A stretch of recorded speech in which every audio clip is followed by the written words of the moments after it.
Hi, chaps. How's it going? It's Nigel from Louder Than War. Thanks for joining me today. We've got Gilla Band, Dara and Alan. Hi, how you doing? Hello. Hello. Yeah. So thanks for joining me today. And you've got a new album out. We're going to talk about that. You've got some dates coming up as well. But maybe we'll kind of reach back to the first time that I saw Gilla Band, as was Girl Band, and we'll have a chat about that as well.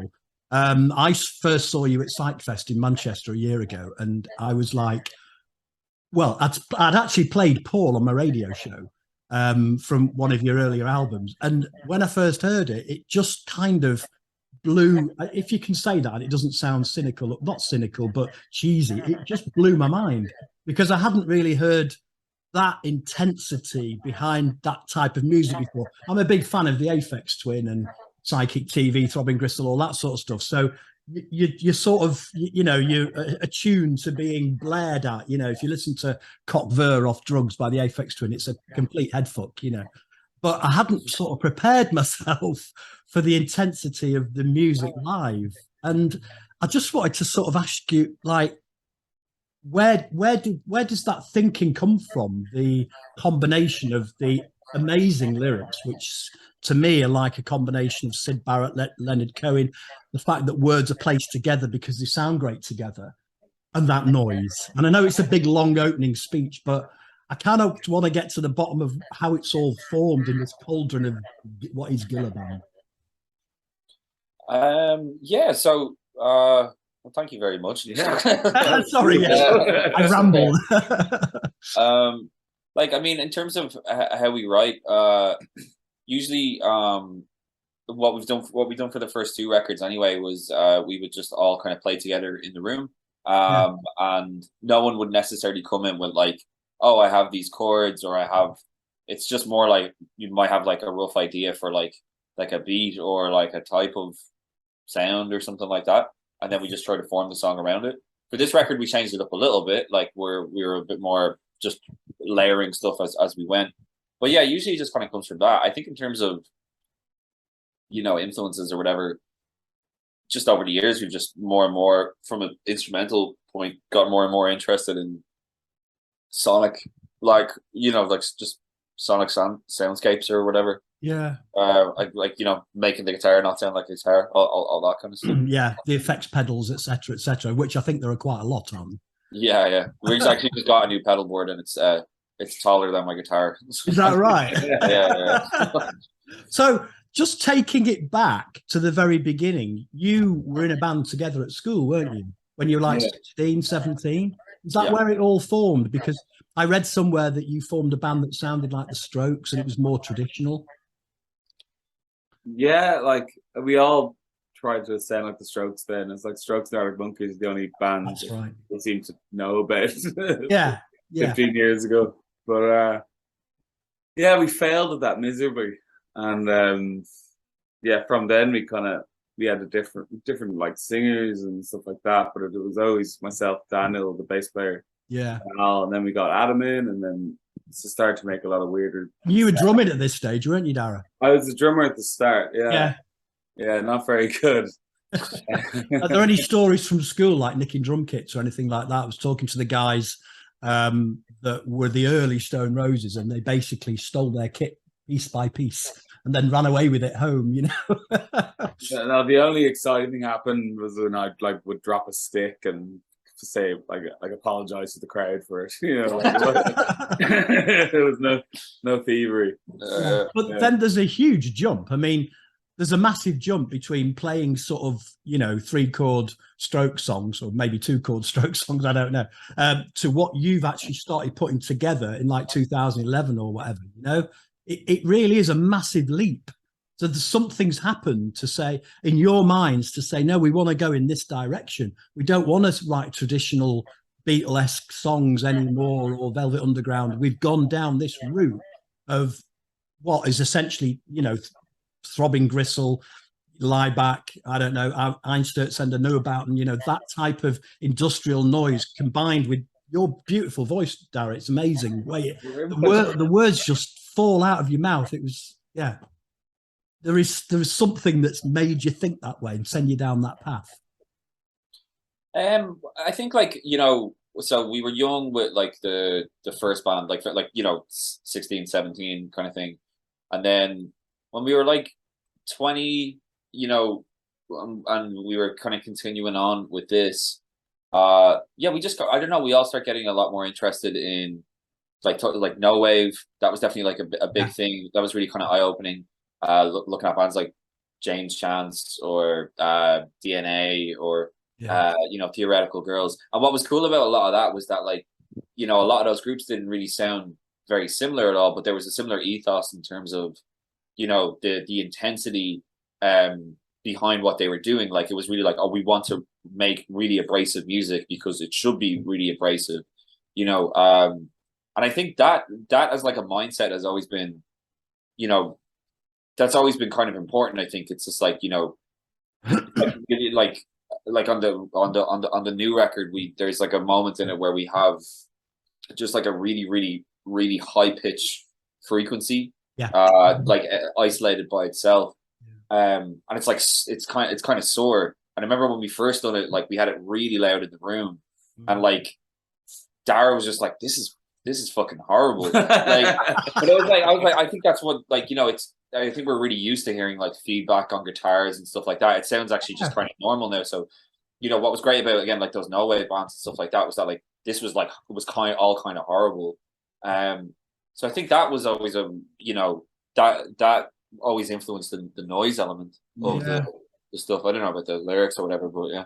Do you actually, when you create these sonic soundscapes, these noises, for want of a better word, are you thinking how they're going to come over live in like a live environment?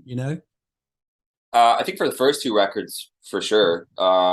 Particularly the first record. The first record was like we had done everything live, and it was just a case of like trying to capture that live. The second one, we kind of got a little bit more interested in the recording process. But for this one, the third one, it's very much like we were just focused on the sound of the record, and so there's like lots of layers. Like the whole record. Yeah. So like, now, a sequence of sounds. Because I like the way that you've broken it up. There's a track on there called Gushy, which I think is the fourth track. And it reminds me of a track by Orbital called I Wish I Had Duck's Feet.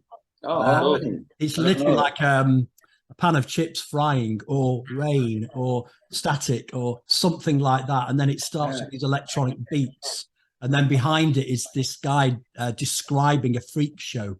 Like that film Freaks from the 1940s that was banned. Yeah, he's describing that just underneath. And I felt that, it beautifully broke up the record from all that madness. I mean, 8/5 is just incredible. And then it kind of breaks and then comes into this beautiful track that you can just sort of sit and catch your breath almost, Oh, thanks, man. But it kind of gives that effect, doesn't it? Because it's like when Aphex does drugs and you get absolutely, annihilated, and then he does Avril 14 in the middle, and suddenly it's just gentle lilting piano, it's pretty incredible. You need to give people maybe a bit of breathing space, and I felt like that with this record, and sort of going through it and listening again and again and again. There were times when you could just sit back a little bit and just listen, you let it wash over you almost, Oh, really? Sorry, man. Yeah, well, anyway, my take for what it. Rolling Stone referred to you as torturing their instruments with dead-eyed precision and diabolic resolve. That was the brief. Was that something that you said them? Well, it kind of is, isn't it? Maybe. Well, it's one man's take on it, Oh, it's good. Yeah. And I keep sort of going back to like, where does it come from? Where does all the sonics come from? So you're just thrashing. If you're thrashing around in the studio, then they're almost like you're just sort of playing along with each other and see what bounces out of the sessions. Yeah. I think it kind of depends song to song. I mean, we have some songs where it's like, it's, you're just reacting to what's going on. So like you mentioned that song Gushy, that was done with like an old MRK drum machine. It's like it's the one that they would have used on Sly and Family Stone's record. Yeah. And it's like this it's like really old 60s, very loud drum machine in terms of just like like there's lots of signal that comes through it. Yeah. But you can press like individual, you can press a kick and a hit, a hat and stuff like that. And I was just messing around with that in the studio and had that run through like a load of plugins. And I just noticed that when I hit the kick, it would sidechain out and give all the, and I was just doing that. So I was like, oh, that's cool. I was just kind of messing around with that, you know, so there's no real like, oh, we have to go do this or whatever. It's just like you're reacting to what comes back. Yeah. Whereas with other stuff, there might be like more specific reference points. Like for like Post Ryan on the record, it was like the drums, we wanted to do A Flock of Seagulls. You know, Iran. It's just like the momentum of that track is just so good. Yeah. It's just like, I'll be cool to have something in that kind of pace, you know. So yeah, it kind of varies. Totally. In terms of developing the lyrical aspects of the records, you know, there do seem to be tracks that are put together just because words sound great together, but also, you know, there's a kind of stream of consciousness, whereas Dara's just kind of, it almost just seems to be tumbling out of you. I mean, I guess, are you writing all this down on the fly, or do you actually sit at home and write a set of lyrics to fit to it? I try to like mix it up a bit when I write lyrics. Like occasionally, like the B-side to 8-5 is, I don't think it's even out yet, is it? It's just on a vinyl, yeah. It's not on vinyl, yeah. That was written on like straight away while we were writing it, and that's kind of alien to me. But I just, over the lockdown, I got Logic on my laptop and just kept chipping away at it, and would be able to like hear melodies instead of just shouting into a phone and kind of hoping I could hear something. Yeah. But occasionally, like I like the stream of consciousness stuff a lot. And like the way I kind of wrote a lot of the lyrics was like procrastinating. And like, well, I'd sit down to write a track or to edit one of our demos or whatever to sing over. But then I'd get a bit like self-conscious or something, so I'd write a whole new track myself, and then take out all the lyrics I thought that were decent enough to put them in the Gilla Band stuff. Yeah. And do you like hum melodies into a recording device and little snippets and things like that, and say, oh, that sounds good, and then play them back to yourself so they can be used in the song? Yeah, like and Logic was fantastic for that, because it was just very forgiving piece of software or whatever. So yeah, I'd hum a melody and maybe a word might come out of that, and then I'd like try to make some sort of sense out of it. But making sense kind of comes after for me, really. Like I rarely sit down and like, right, this song's about my dad, you know, like. Although there are some themes to some of the songs, it tends to be more sort of randomly thought out.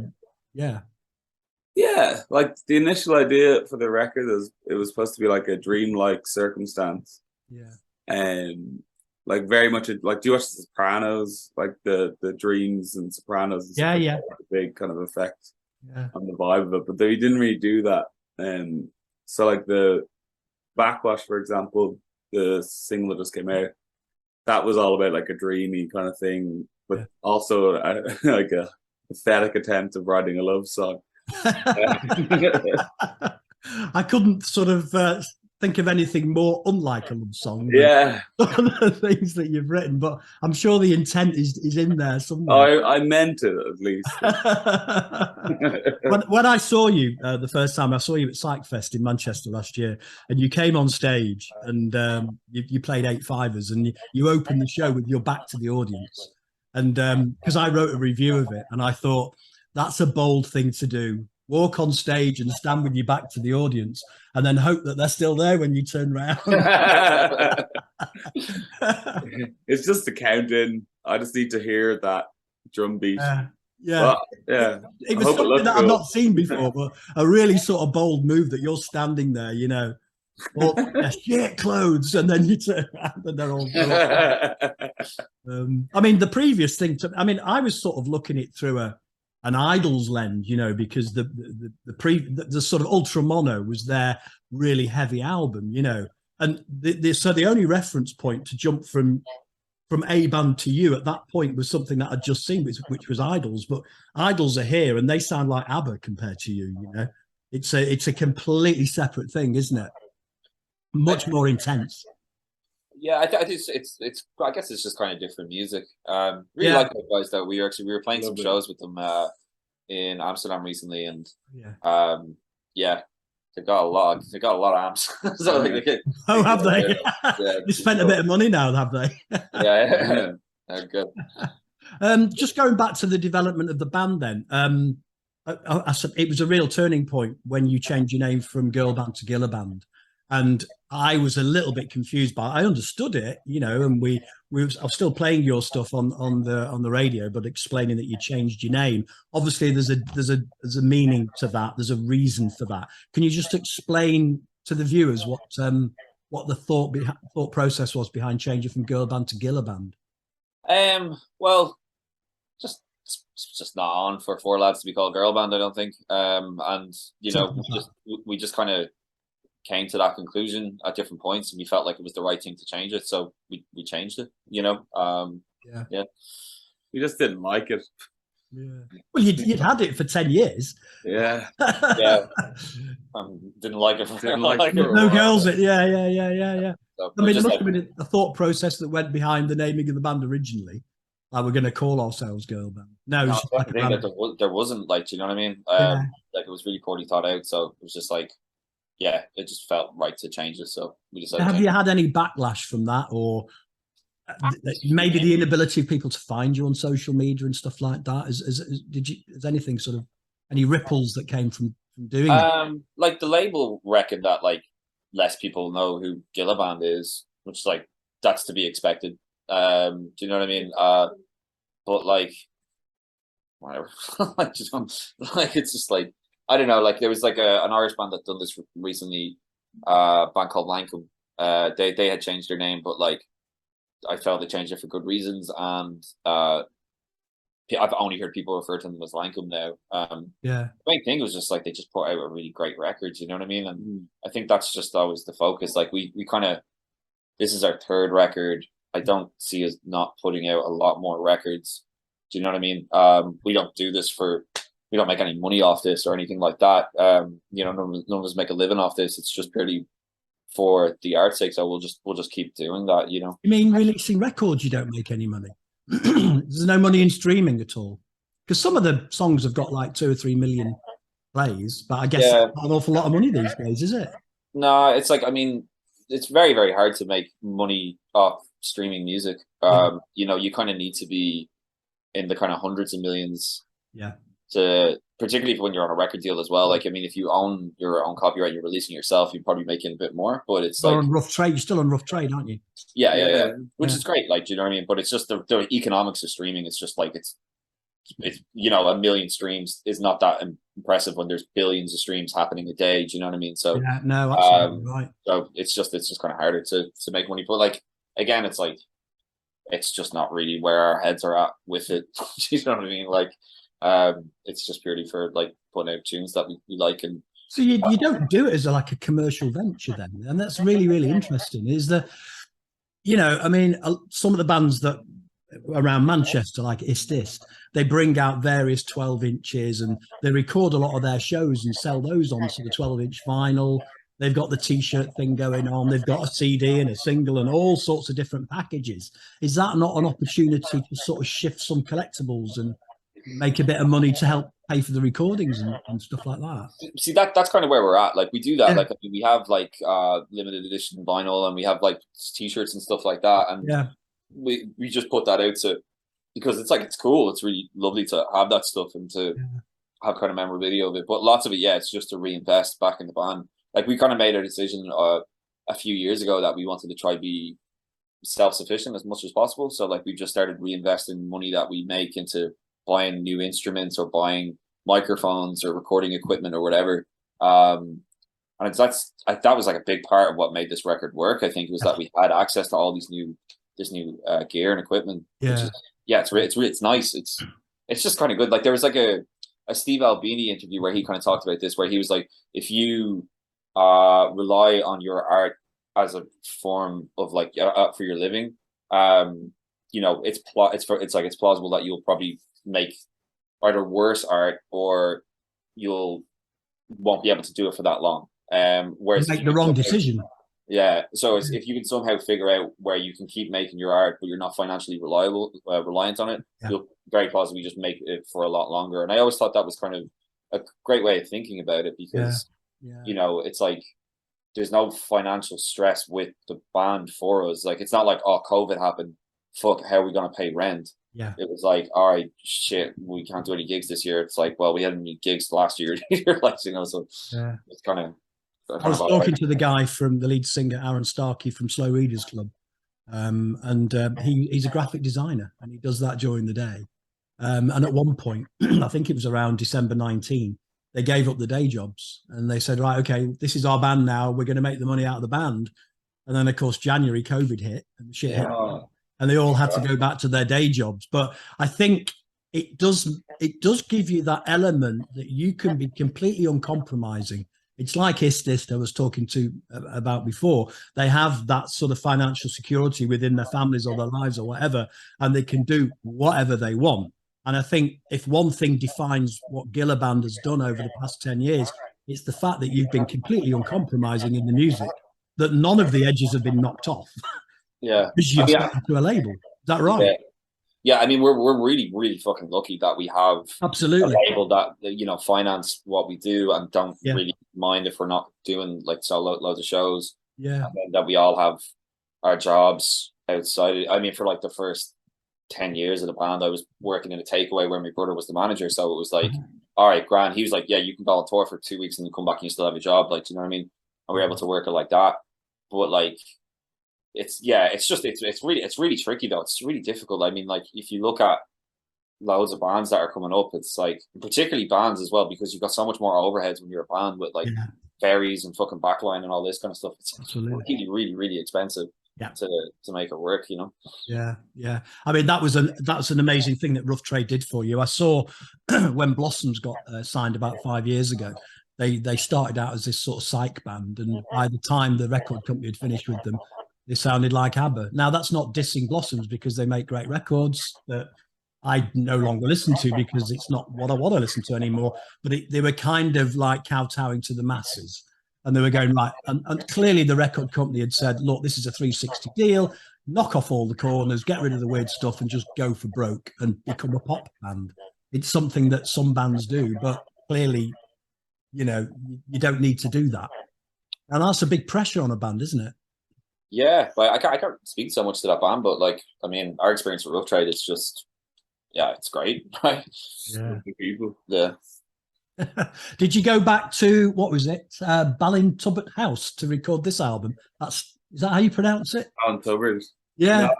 No, we just kind of chipped away at it in our practice space, and then Dana, our bass player, works out in a place called Sonic Studios in Dublin. Okay. And we just chipped away in both areas and brought stuff to the table that way and pitched it all together.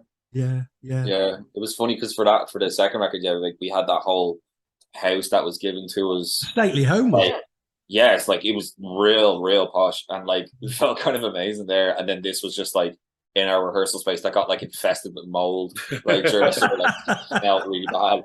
But you know, it was just like, okay, it's a lot less glamorous, but whatever. If you look at some of the spaces that the bands have to rehearse in around Manchester, you know, they're far from salubrious. There don't seem to be those sort of spaces where you can actually sort of chill and sort of hang out and rehearse, does it? Is it like that in Dublin?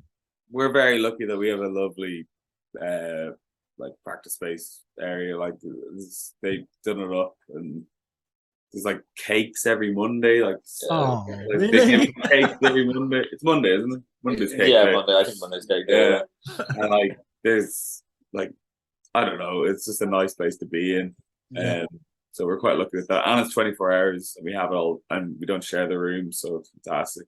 Oh, well, that's pretty good. Are you able to store all your equipment there as well? Oh, it's all there. Yeah, we just hang out there all the time. Like, you know, it's really cool. You talked before about sort of adding additional instruments to this and additional sound equipment. Have you got like a massive range of equipment now that that's sort of that's on hand for you to use? And do you cover any other equipment? What do you want to add to the sound? Yeah, like I mean, I think like every now and again, because we have the room set up quite nice, because Adam, he's like a really good like builder, I guess. Like he's really good at hanging shelves and shit like that. So when you walk into the room, it's like we have all the guitars and the basses. He got this like really lovely 60s Slingerland drum kit. I got like this lap steel guitar from the 30s, which is like the second model of electric guitar ever made. Like, so it's like, wow. It's really, really incredible. You plug it in, it sounds like Bugs Bunny cartoons. Like it's like it's really, really great. Like that's all over the record. So I mean, we've got that. Like, bought some more synths, lots of pedals, lots of toys to play with. Yeah, lots, like, you know what I mean? So we'll just keep doing that, I guess. Do you know what I mean? I think for the next record, I don't know what it will be, but we're kind of interested in maybe getting some modular stuff, which could be fun to go down that route a little bit. But I don't know. It's still for next round. I don't fucking know.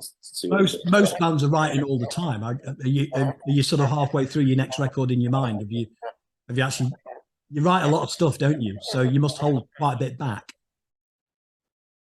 We write like, I don't know. So we never finish something if we don't we never really have B-sides, because like say for the talkies, like we had one B-side. Yeah. For this one we kind of had two. And it's like we never really kind of get to a point of finishing a song if we're not like, oh, that's going to be on the album. Right. So we have lots of jumping off points that we've just ditched. But we started writing recently. We've got like a few little ideas going, but it takes us a bit of time, I think, like, right? Yeah, like there's a lot of rough demos of potential things like lying around, but it's not like a crazy amount of back catalog to unleash. So just a few questions then, because just to finish up, because I don't know how we're doing for time. Dara, your influences for the lyric writing, where can you just pick out a few artists that have inspired you along from the early days to now? Well, like I'm like obsessed with Leonard Cohen. Like I saw him live and he was just amazing. Death of a Ladies Man, that album is my favorite album by anyone. I kind of grew up listening to like John Lennon stuff a lot, like all that kind of stuff. So they're my kind of bass things. Yeah. Like my mom was into Leonard Cohen, my dad was into the Beatles, and I just kind of knew that. And then like as you said earlier, like Syd Barrett, I love that kind of stuff. And then Marky Smith, obviously. And then I found some really cool stuff like Suburban Lawns. Yeah. I come across them. They're like fantastic. Oh, no. Yeah. Like 1980. Yeah, it was like like kind of like a post-punk kind of thing. It's funny you should mention. But there's sorry. It's funny you should mention Syd Barrett, because when I was listening to this, I was thinking of Word Song, and it was basically a song. It's from Opal. It's a collection of songs of Syd Barrett, and basically the words were literally just put together because they sounded good together. It's kind of what I alluded to before. And Captain Beefheart did that a lot, Yeah. Words like shiny, beetle, clicking, all that sort of stuff, Yeah. Kind of popped out when I was listening to it. I thought, oh, wow. It kind of gives me that impression, it feels a little bit like that, Yeah. It's, there's this amazing guy, I just love the kind of beauty of his lyrics, and he kind of talks about the mundane a lot. But did you ever come across Mick Artistic Ego Trip? No. From Leeds. It's absolutely just, like phenomenal. Like so good. It's just writing about like Brian Ferry's greatest hits, and like about a leaf that traveled with them down the windscreen when they went to a gig in London and came back, and it's called Sweet Leaf of the North. Oh right, I'll give it. So I just like stuff like that. And like then like John Cooper Clarke, and then I'm into like comedians. Like I love the early Eddie Izzard. Oh yeah. So like all that kind of like weird. Peach Sketch or The Monkey in the Tree, Le Songe dans l'Arbre, and all that. What was that one, sorry? Le Singe dans l'arbre. It was an early Izzard sketch that he did. Is that definite article? Is He it? did no. It's Eddie Izzard, and he did it about the monkey in the tree and all that. Oh, Alessandro. Yeah. Sange, all right, Sange. Yeah. Maybe Sange means something else. I don't know. But Sange, innit? Yeah, there's a few that kind of prick players a bit. Yeah, so that's all wordplay, isn't it? That's what you're really into, is that sort of being able to flip words around. Yeah, like I heard that Serge Gainsbourg used to cut up words and stuff like that, and Bowie did as well. Yeah, Bowie as well. Yeah. I'm kind of interested in the crap, but then I love Buddy Holly lyrics. I love their kind of romantic, kind of rave on. Don't leave me blue, I love you kind of stuff. And what about you, Alan? What are your influences in terms of construction and playing your instruments? Don't know. Like when I was younger, there was this group from I believe they're from Mexico, and they're based in Dublin, called Rodrigo Gabriela, and they done like acoustic versions of like Metallica songs and stuff like this. But like they're really cool. But like the guitarist Gabriela, she had this great way of playing where she would do the rhythm section, but she would like treat the guitar like a drum. Right. And I was always really interested in how she was getting so much more out of the instrument other than just playing chords. Yeah. So that was always, I think I was always kind of more drawn to like rhythmical elements, and then just kind of sounds as a result. So like, I don't know, when I first started getting pedals, it was just going down that route, and to the Rooty column with Vinnie Riley. Sorry, say again? The Rooty column, Vinnie Riley. Old Manchester band, the Factory band, but he literally plays the guitar like no one else. Like it's not a guitar, like he's getting orchestral sounds out of it.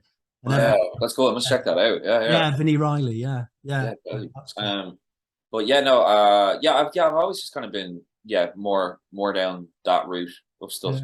It's like, I mean, these days, like I think I'm just more interested in production and seeing people put like tunes together that have just really like say like not a new example by any means, but like Kevin Shields, like really amazing guitarist. But for me, it's like it's the overall production of everything just sounds lovely. It's like I think they're really underrated for their drum sounds. Like their drum sounds are really lovely and really like well considered, and that gives space for all the guitars. So like it's all that kind of stuff I'm kind of quite fascinated in these days, No, that's cool. So the album's called Gum, comes out 27th of October. Is that about right? I think it's 7th of October. 7th of October, and you're actually going on tour as well, aren't you? Have you started the tour yet? We've done a lot of festivals, right. But the tour is like October and November. Got a few dates in September in Leicester, London, Brighton, and you're coming to Manchester on the 20th of October. So that's the time to come and see you again. Looking forward to it. That's brilliant. So, final question: have you, either of you two or the band, got any extreme hobbies that nobody knows about? Extreme hobbies? Yeah, I spoke to one guy and he was into. Well, Bobby Villan's into Lego building. He has a whole room full of Lego. I spoke to Larkin's band and they were into extreme frisbee. Didn't even know it existed. Oh. Is there some sort of weird sort of activity that, well, obviously that you can talk about? Dara likes to be punished. We've been talking about the music, haven't we? So you're into what, Formula One? Yeah. Is that all right? Like, no, that'll do. That'll do. Yeah. That'll Sorry, do. sold down the river there. Oh yeah. I must be punished. Well, that's brilliant. Thanks so much for speaking with me. Obviously, I think Wayne's looking after the album on Louder Than War as well, and we'll continue to play it on the various radio shows that we do. We have a radio station called Louder Than War Radio, so we'll continue to play the stuff. And for me, it's listening to your music is like the most intense experience. And I've not experienced that since listening to the Aphex Twins Drugs, which is like 22 years ago. It really is immersive in that way. And keep doing it, because hats off to you. All right. Well, thank you so much. Thank you so much. Thank you so much. Thank you for doing the interview. That's absolutely perfect. Thanks so much. Thanks for having us. Take Cool. care. I'll have a great day. Thanks, guys. Bye-bye. I'll see you again. Cheers. Bye-bye. Bye bye.